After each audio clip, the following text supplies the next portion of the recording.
balita na ikay mawiwili. Mga nagbabagang kamao, mga So mga par, matapos nga po mapabalitan ang posibleng next fight daw ng Japanese monster na Naoya Inoue ay gaganapin sa UK sa Wembley Stadium, kung saan mga idol, makakasama niya daw dito ang heavyweight superstar na si Anthony Joshua. Bali ito mga idol ang unang boxing event na gagawin ng kamalmahalan Turki Al Sheikh sa UK bilang bahagi ng celebration ng Riyadh season. Bagamat wala pa naman makakalaban si Inoue sa boxing event na to mga idol, at naghahanap pa ang kanyang team ng magandang laban para kay Inoue, yung laban na talagang magdadala sa kanya bilang number 1 pound per pound boxer sa buong mundo, kung saan mga idol, isa nga sa mga prospect natin na posible makalaban ni Inoue sa UK, ang Breton at top-rated boxer ng super bantamweight na si Liam Davis, na siya rin ang may hawak ng IBO world title. Bagamat habang papalapit ang September sa laban ni Inoue mga idol, tila lumalakas ang kutob natin mga idol na magkatotoo ang lumalabas na rumor sa social media. Nabibitawan na ni Inoue ang kanyang mga titulo sa 122 pounds at aakyat na ito ng featherweight division.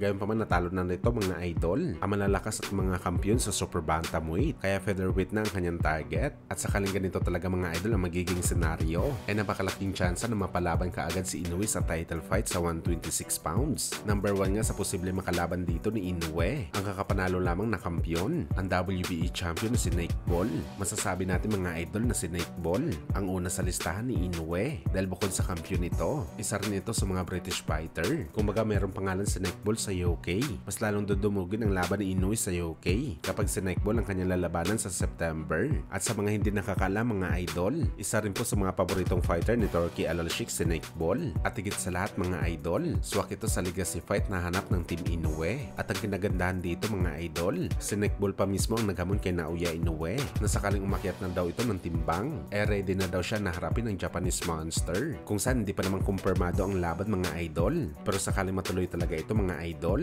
isa lang talaga masasabi natin dito, easy fight ito para kay Naoya Inoue. Walang duda naman malakas at matibay si Nick Ball sa bakbakan mga idol, pero para sa atin ibang level ang skills ni Inoue base sa pinakita na galawan ni Nick Ball sa laban nito kay Raymond Ford. Tsanta natin mga idol, kakain si Nick Ball ng suntok kay Inoue na hindi nito nalalaman dahil sa malaking advantage ni Inoue sa bilis kay Nick Ball. Pero gayon pa man mga idol, napakagandang laban pa rin ito sakaling mangyari. Hindi lang talaga natin nakikita na kayang biyakin ni Nick Ball si Inoue, kaya easy 5 division world champion para sa Japanese monster.